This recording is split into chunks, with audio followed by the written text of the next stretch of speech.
प्रवचन डिजिटल पर मैं हूं आपके साथ विजय रावत।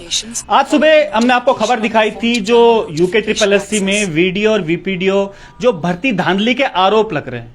आज आपने देखा होगा जो चयनित छात्र है उन्होंने भी प्रेस कॉन्फ्रेंस आज करी है और इसमें भले अलग अलग मोड इसमें आ रहे हैं। अब फिलहाल जांच इसमें शुरू हो गई है, FIR भी दर्ज हो गई है।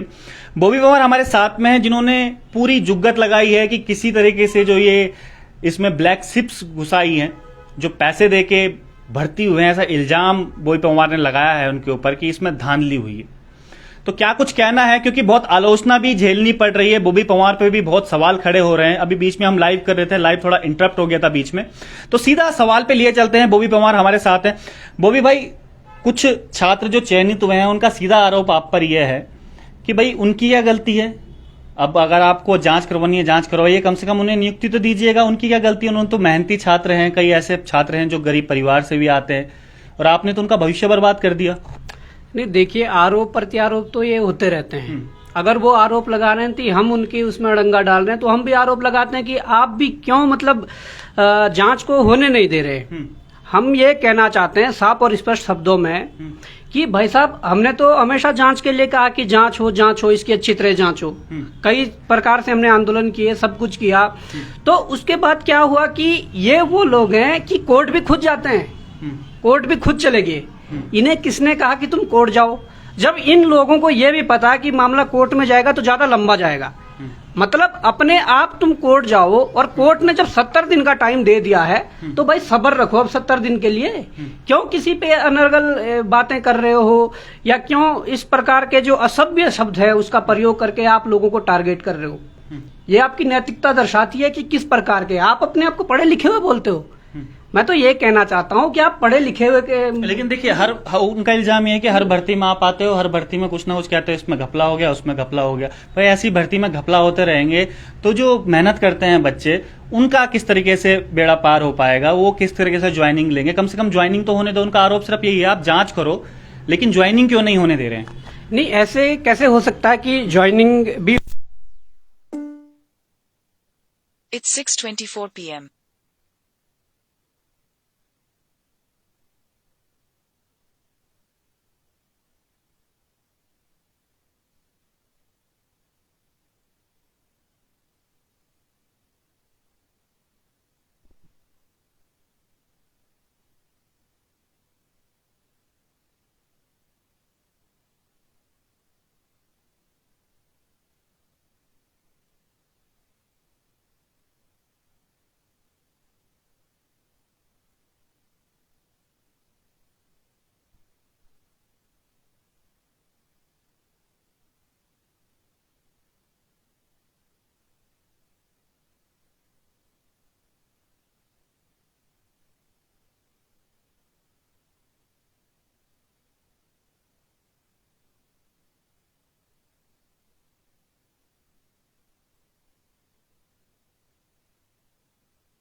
का कहना यह है कि चलिए अब जांच हो जाती है, उसके बाद कुछ लोग अगर निकल के भी आ जाते हैं इसमें, तो उसके बाद फिर आप बवाल खड़ा कर दोगे कि भाई अब इसकी पूरी जांच हो, भर्ती कैंसिल हो। ऐसा भी इल्जाम लगा रहे हैं कि आप भर्ती कैंसिल करवाना चाह रहे हैं।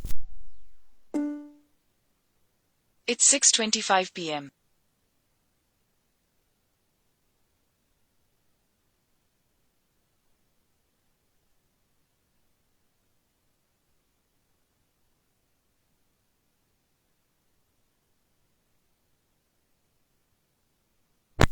की भर्ती कैंसिल होनी है अगर पेपर लीक की पुष्टि होती है। और जिस प्रकार से आज मैं बडोनी जी को सुन रहा था, और कह रहे थे कि ये इस तरीके से छटनी करनी है। ठीक है, अगर छटनी हो सकती है तो छांट लो। शायद आवाज ठीक नहीं आ रही है उसमें। ठीक है, जी। अगर छटनी हो सकती है तो छांट लो, और अगर दूध और पानी को इकट्ठा करके अगर अलग किया जा सकता है तो कर लो। अगर कोई ऐसी तरीका है तो देख लीजिए। परंतु अगर पेपर लीक की पुष्टि होती है तो मैं ये कैमरे के सामने ऑन द कैमरा कह रहा हूँ कि उसके बाद भर्ती कैंसिल होनी है। अगर पेपर लीक की पुष्टि होती है, उसके अलावा कोई चारा नहीं है। और मैं कहना चाहता हूँ उन लोगों से जो मतलब असभ्य भाषा का प्रयोग करके कमेंट या पोस्टें कर रहे हैं कि ऐसा तैसा है, तो उन लोगों को मैं कहना चाहता हूं तो आप करिए, आपको भी अभिव्यक्ति की स्वतंत्रता है, परंतु इतनी भी अभिव्यक्ति की स्वतंत्रता नहीं है कि आप पर्सनल टारगेट करें और पर्सनल गलत शब्दों का प्रयोग करें। ठीक है। बिल्कुल। तो मैं कहना चाहूंगा जो आपका जो सवाल है, सवाल भी आप भेजिए, क्योंकि इस समय हम लाइव बैठे हुए हैं और लाइव में जो आपके सवाल है बॉबी पवार के से जो पूछते हैं वो आप जरूर पूछिएगा। एक आरोप आप पे ये लग रहे हैं कि आपने स्क्रीनशॉट दिए हैं, वो फर्जी स्क्रीनशॉट हैं। अब आयोग ने तो ये बोल दिया कि भाई फर्जी स्क्रीनशॉट है, कि आप माफी मांगेंगे इस बात के लिए? किस बात की माफी? अगर गलत स्क्रीनशॉट है, अगर स्क्रीनशॉट गलत होते हैं तो माफी किस बात की? स्क्रीनशॉट गलत है ही नहीं। स्क्रीनशॉट की जो अभी जो जांच की प्रारंभिक रिपोर्ट है वो आई है, उसमें एफआईआर में साफ लिखा हुआ है कि अभी जो स्क्रीनशॉट दिए गए थे उनकी जो जांच की आख्या में प्राप्त नहीं हुई है। बाकी भर्ती में गड़बड़ी हुई है ये उनको उनके जांच में है, परंतु स्क्रीनशॉट की जो जांच आख्या वो प्राप्त नहीं हुई है। जब अभी तक स्क्रीनशॉट की जांच आख्या प्राप्त नहीं हुई है तो आप कैसे कह सकते हो कि ये स्क्रीनशॉट गलत है?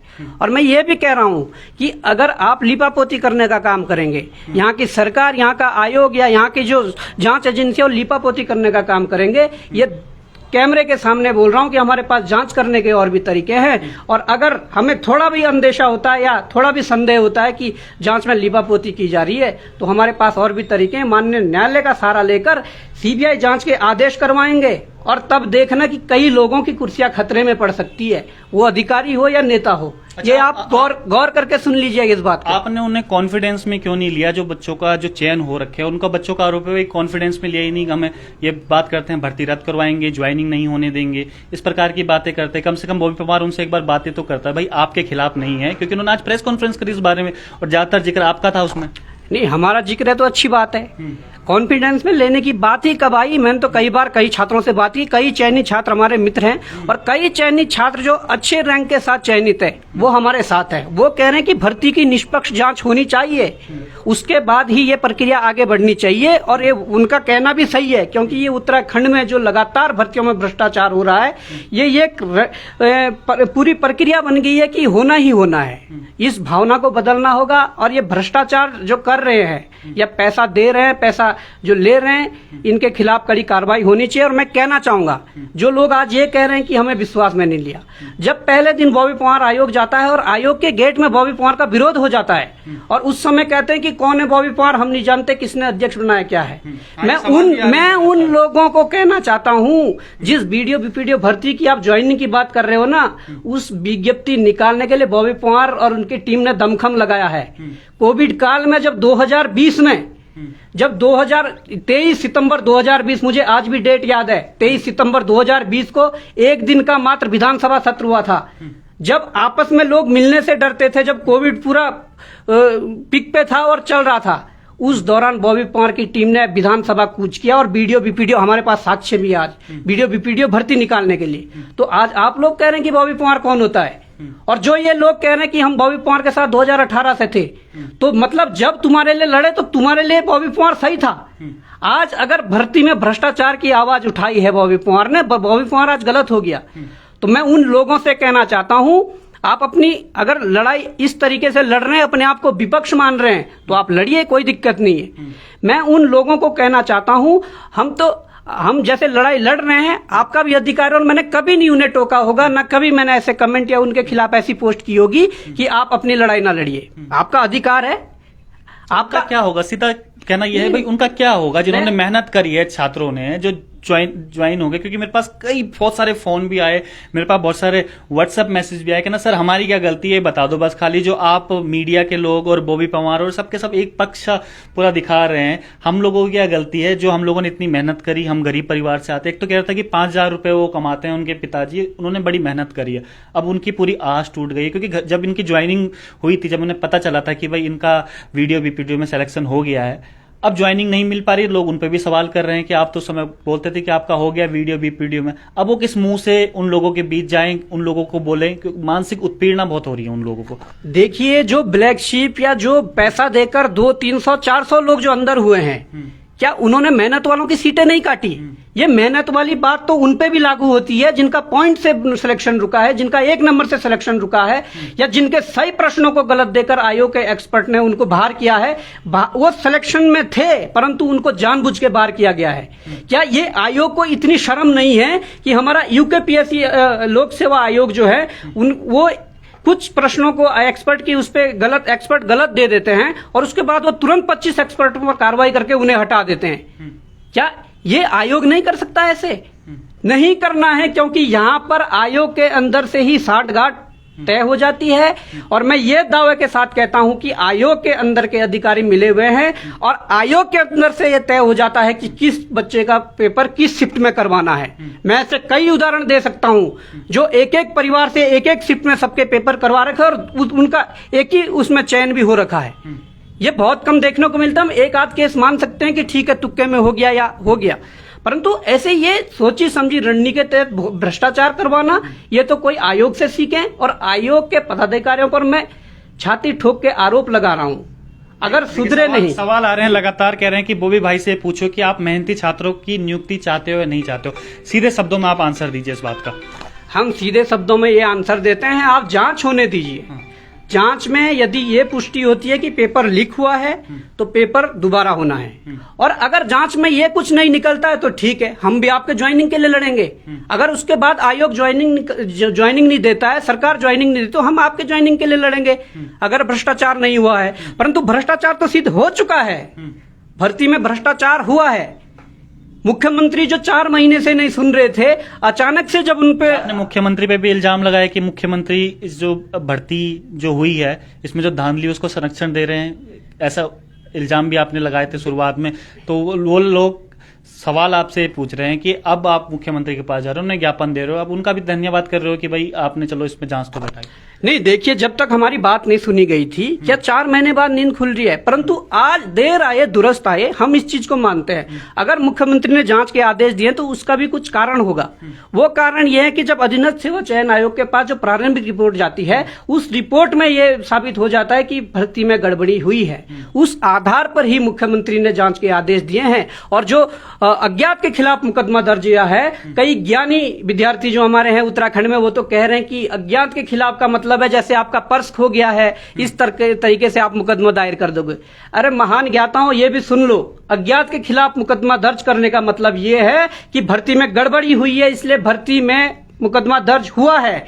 और अब जिन्होंने गड़बड़ी करी है अज्ञात के नाम पर, उनके नाम वहां पर जाएंगे। ये आप ध्यान से सुन लीजिए। भर्ती में बड़े स्तर की गड़बड़ी हुई है, ये हम दावे के साथ कह रहे हैं और आज भी दावे के साथ कह रहे हैं। हमारे पास बहुत से सबूत है इस चीज। आयोग ने आपका जो स्क्रीनशॉट है उसे गलत साबित क्यों किया है कि भाई आपने जो स्क्रीनशॉट जो दिए थे उसमें कोई तथ्य नहीं पाए गए, तो बेबुनियाद तथ्य। आज एक अखबार ने भी इस बात को लिखा है। आयोग कोई जांच समिति नहीं है जो हमारे स्क्रीनशॉट को फर्जी साबित कर दे। और आयोग को यह भी पता है जो प्रारंभिक रिपोर्ट आई है उसमें गड़बड़ी हुई है, और उसमें साफ ये भी लिखा हुआ है कि अभी जो स्क्रीनशॉट है उसकी जांच आख्या प्राप्त नहीं हुई है आयोग को। तो आयोग कैसे इस बात को वो कह सकता है कि वो फर्जी है? एक सवाल आया है कि आप 8 महीने बाद इस बात को उठा रहे हो, 8 महीने तकरीबन हो गए, तो आपकी नींद 8 महीने बाद क्यों खुली? ये सवाल भी आ रहे हैं इस प्रकार। 8 महीने क्या, 4 महीने तो लड़ते लड़ते हो गए। आप ये भी देख लीजिए ना, 4 महीने लड़ते लड़ते हो गए, और जब हमारे पास जो चीज पहुंचेगी हम उसको तत्काल उस समय उठाएंगे। पहले से हम कहां से उठाएं जो है। अच्छा, उसके बाद क्या होगा अगर जांच इसमें हो जाती है, जांच में अगर कुछ लोग पाए जाते हैं तो उसके बाद आप क्या करोगे? फिर क्या दोबारा रद्द की मांग करोगे कि क्या उस समय करोगे उसके बाद? मैंने साफ और स्पष्ट शब्दों में कह दिया, पेपर लीक का मामला था तो ये कैंसिल ही इसका सॉल्यूशन है। परंतु लीक का मामला नहीं आता तो आयोग और सरकार पर ये डिपेंड करता है कि वो क्या करते हैं। परंतु अगर लीक का मामला होता है तो पेपर कैंसिल होना है, ये साफ सीधी बात है। लीक का मामला आता है तो पेपर कैंसिल बिल्कुल होता है, वो उसका सॉल्यूशन ही वो है। अगर लीक हुआ है, चयनित छात्रों का क्या होगा फिर? देखिए, चयनित छात्र तो आप देखिए जो सीधी तरह के मेहनत करके लगे हैं, हम उस चीज को मान रहे हैं। परंतु जो जिन लोगों ने मेहनतियों की सीट काटी है वो भी तो मेहनत कर रहे हैं, कहीं ना कहीं वो भी तो मेहनत कर रहे हैं। मेहनती तो दोनों तरफ है, वो चाहे सिलेक्शन उसका रुक गया हो या सिलेक्शन पा लिया हो। दिक्कत तो उन लोगों से जो बिना मेहनत के पैसों देके या सिफारिश करके जो नौकरी पाए हुए हैं, उन लोगों से दिक्कत है। और ऐसे लोगों के खिलाफ एविडेंस है, जरूर जैसे ही हमारी जांच समिति हमसे संपर्क करेगी, पहले भी हमने बहुत कुछ दिया है और अभी भी हम 24 घंटे तैयार है। आप 24 घंटे हमसे सहायता ले सकते कि कहां पर क्या होना है और हम उस चीज के लिए तैयार है। जांच समिति का पूरा सहयोग करेंगे। अगर आप कैंसिल इसको करवाओगे तो सवाल आ रहे हैं जितने भी लोग हमें देख रहे हैं, अगर आप इसे कैंसिल करवाओगे तो क्या फिर कितने महीने बाद ये भर्ती दोबारा करवाओगे, इस बात की गारंटी दोगे आप? ये सवाल आ रहा है। ये गारंटी आयोग और सरकार को देनी चाहिए। आप एग्जाम्पल हिमाचल पर देख लीजिए। हिमाचल में जब अभी पुलिस का जो भर्ती हुई थी वो उन्होंने रद्द करी। रद्द के बाद सीबीआई जांच के आदेश हुए, उसके तुरंत 15 दिन बाद परीक्षा दोबारा करवाई गई। ये तो आयोग और सरकार पर डिपेंड करता है कि उनकी इच्छा शक्ति क्या, उनकी वो किस तरीके से काम करना चाहते, कार्य प्रणाली उनकी क्या है। ये बॉबी पवार परीक्षा नहीं करवाएगा। सवाल आ रहे हैं तो लगातार आप सवाल कीजिएगा, क्योंकि बहुत सारे सवाल थे आपके बॉबी पवार के लिए और लगातार आपका मैं कमेंट भी पढ़ रहा हूं, जिन के कमेंट, क्योंकि लगातार कमेंट आ रहे हैं और जिन के कमेंट मैं पढ़ पा रहा हूं। एक ये सवाल भी आ रहा है कि अगर आप सेलेक्ट हो जाते तो क्या तब भी आप इस भर्ती का विरोध करते या केवल अपनी राजनीति आप इसमें चमका रहे हो? बॉबी पवार राजनीति कर रहा है या क्या कर रहा है या पेपर दे रहा है, इससे आप लोगों को मतलब नहीं होना चाहिए। हम गलत के खिलाफ आवाज उठा रहे हैं और गलत के खिलाफ आवाज उठा। It's 6:38 p.m.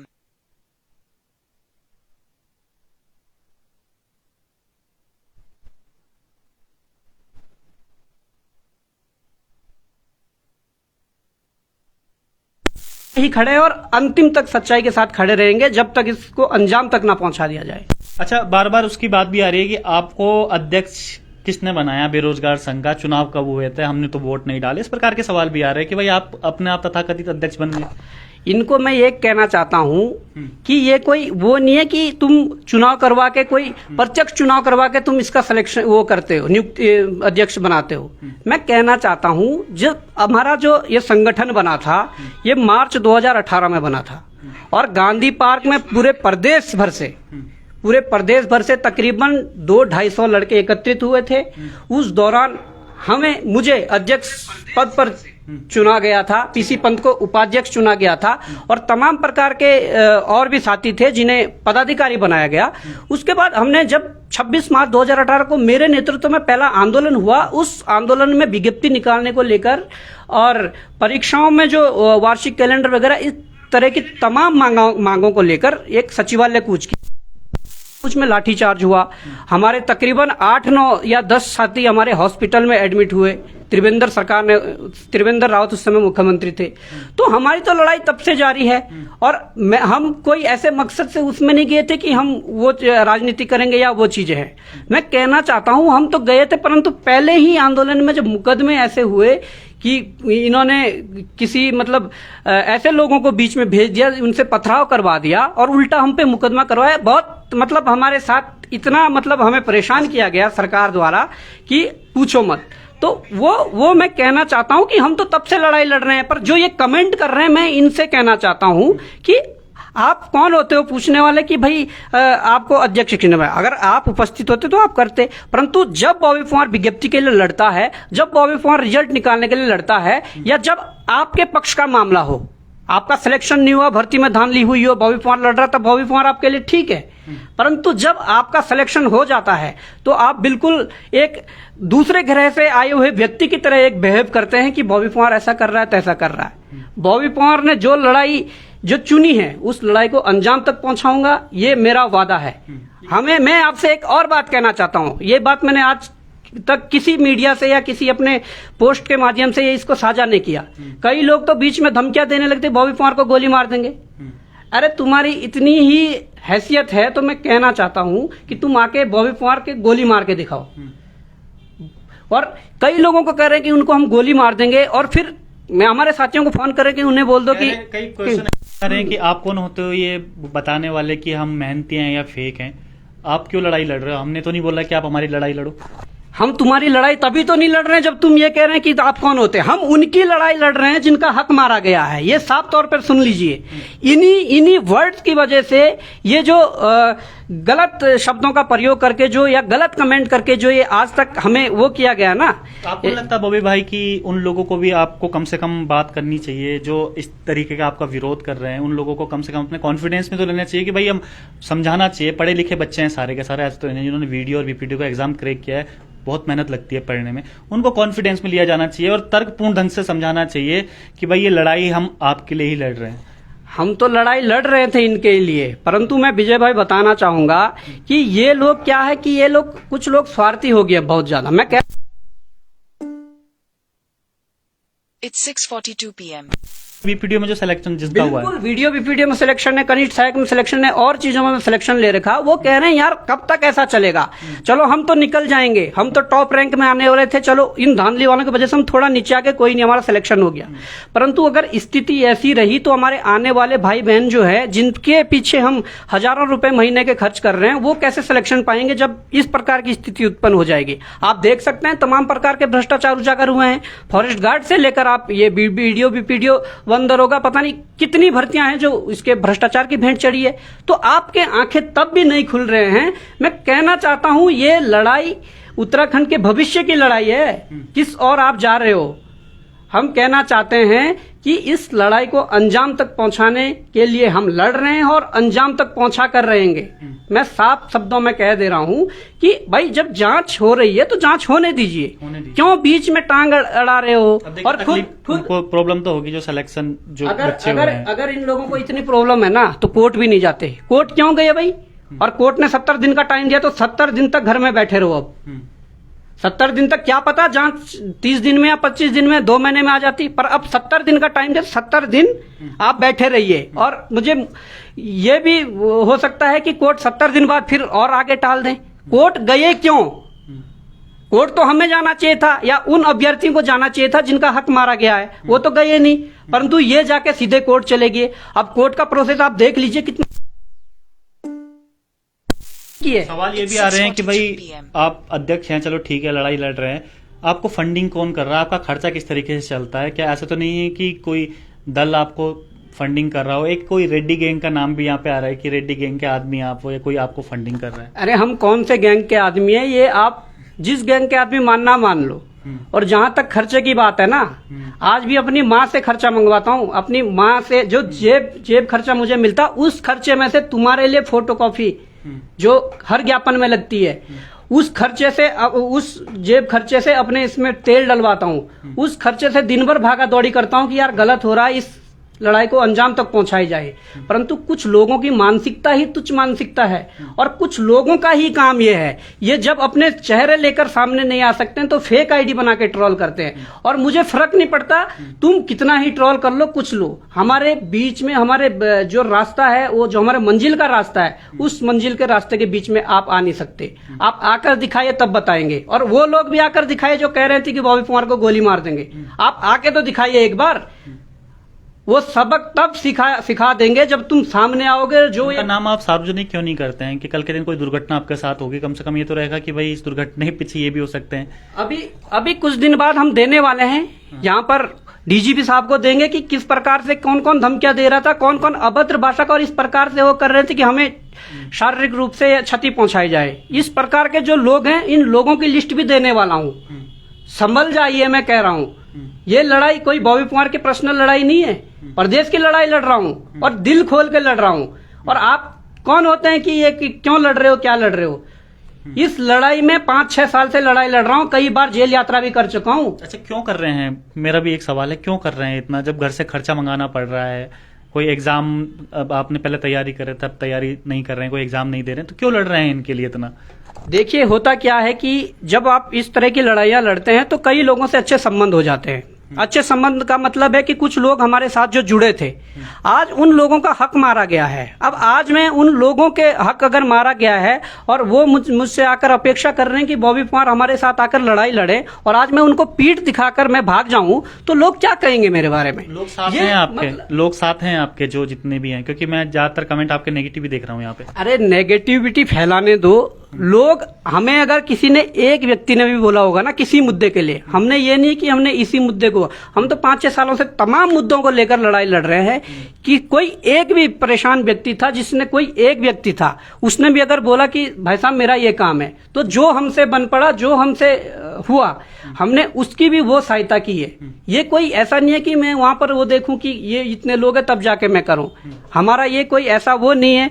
एक व्यक्ति ने भी कभी बोला होगा उसकी भी हमने सहायता की है। आप चाहे कहीं भी उठा के देख लीजिए, हमें तमाम प्रकार की लड़ाइयां लड़ी है। कुछ लोग आरोप लगा रहे हैं कि आप अब कांग्रेस के हो चले हैं, अब आप कांग्रेस के जो धरना होता है तो उसमें आप शामिल रहते हो, और कांग्रेस के जो जितने भी विधायक हैं जो जिन्होंने विधानसभा में आवाज उठाई थी उनको भी आपने ही सब कुछ बताया था कि भाई आप इस तरीके की आवाज उठाओ, आप कांग्रेस के नेता बनने जा रहे हो, कांग्रेस की तरफ आप हो चलो। इन लोगों को ये बता दीजिए क्या विधानसभा में ये प्रश्न उठवा के गलत करा? और हाँ, अगर मैं कांग्रेस का हूं तो मेरी कांग्रेस की सदस्यता दिखा दीजिए ना, या मैं किसी राजनीतिक दल का हूं तो राजनीतिक दल की सदस्यता दिखा दीजिए। मैं ये भी के चैलेंज के साथ कहता हूं किसी राजनीतिक दल की मेरी सदस्यता आप दिखा दीजिए, आप मैं मान जाऊंगा। आप हम राजनीतिक दल के है ही नहीं। हाँ, अगर किसी विधायक ने, अगर मान्य उपनेता प्रतिपक्ष भुवन कापड़ी जी ने विधानसभा में जोरों शोरों से उठाया, उसके बाद भी लगातार सड़कों में मुद्दे को उठा रहे हैं कि उत्तराखंड के भविष्य का सवाल है, ये भर्तियों में धांधली रोकने पड़ेगी, तो उनका समर्थन हम क्यों ना करें? इनकी जगह कोई दूसरे राजनीतिक दल का व्यक्ति भी होता हम उसका भी समर्थन करते। ये कान खोलकर सुन लो, जो युवाओं के लिए लड़ेगा बॉबी पंवार और उसकी टीम उसके साथ खड़ी है। हम ये नहीं देखेंगे कि कौन किस राजनीतिक दल से हैं, और हम उनके साथ खड़े रहकर पूरी लड़ाई लड़ेंगे जो भी युवाओं का समर्थन करेगा। तो ऐसे तो इल्जाम भी लग रहे हैं, हर भर्ती में आप बोलते हो हर भर्ती रद्द करो, हर भर्ती कैंसिल करो, हर भर्ती में धांधली हुई है, तो आपको हर भर्ती में धांधली क्यों नजर आती है? ये सवाल बार बार आ रहा है कि भाई हर भर्ती में आप आते हो, कहते हो इसमें धांधली हो गई, उसमें धांधली हो गई। जब सब में धांधली होगी तो जो मेहनत कर रहे हैं बच्चे, वो मेहनत उनका फल कैसे मिलेगा? इन लोगों के लिए मेरा ये जवाब है कि जिस भर्ती में आप रिकॉर्ड उठाकर देख लीजिए, जिस भर्ती में बॉबी पंवार और बेरोजगार संघ ने आरोप लगाए, उस भर्ती में पुष्टि हुई है कि धांधली हुई है। अब धांधली कम हुई है, ज्यादा हुई है, उन भर्तियों पर धांधली हुई थी, और ये आप इतिहास उठाकर देख लीजिए जिन भर्तियों के लिए हमने बोला था। ये है फिर कौन से फॉरेस्ट में? फॉरेस्ट गार्ड में या फॉरेस्टर में? फॉरेस्टर में। तो मैं कहना चाहता हूं, फॉरेस्टर की जो लड़ाई आपकी पहले ही कोर्ट चले गई थी, उसके बाद भी हमने फॉरेस्टर के पेपर से NSCIT के खिलाफ हमने मोर्चा खोला था। आप तो उसके साक्षी हैं। बंदरों के लिए बोल रहे, बंदरों के वही है। और मैं NSCIT के खिलाफ उससे पहले, पेपर से पहले मोर्चा खोला था। हमारे खिलाफ विधिक नोटिस जारी हुए आयोग की तरफ से। क्या आपको तब भी नहीं लगता कि लड़ाई लड़ रहे थे? तब तो आपने ये करार दे दिया था कि बॉबी पंवार रोजगार विरोधी है, ये हर भर्ती को रोकने का काम कर रहे हैं। तो हमने जब उसमें आवाज उठाई थी, आप लोगों ने इस तरह के अगर कमेंट्स किए तो मैं कुछ दिन चुप रहा। उसके बाद इन्होंने पेपर करवाया, और पेपर के बाद आप देख सकते हैं नॉर्मलाइजेशन में कैसे 20-20, 30-30 नंबर बढ़ाकर कैसे लोगों का चयन कराया है। अच्छा, इल्जाम ये भी लग रहे हैं जहां मतलब हुआ इसमें, हमारे पास तो जो आया, हम तो कह रहे हैं कि अगर कोई एक बंदा भी आया होगा उसकी भी हमने आवाज उठाई है।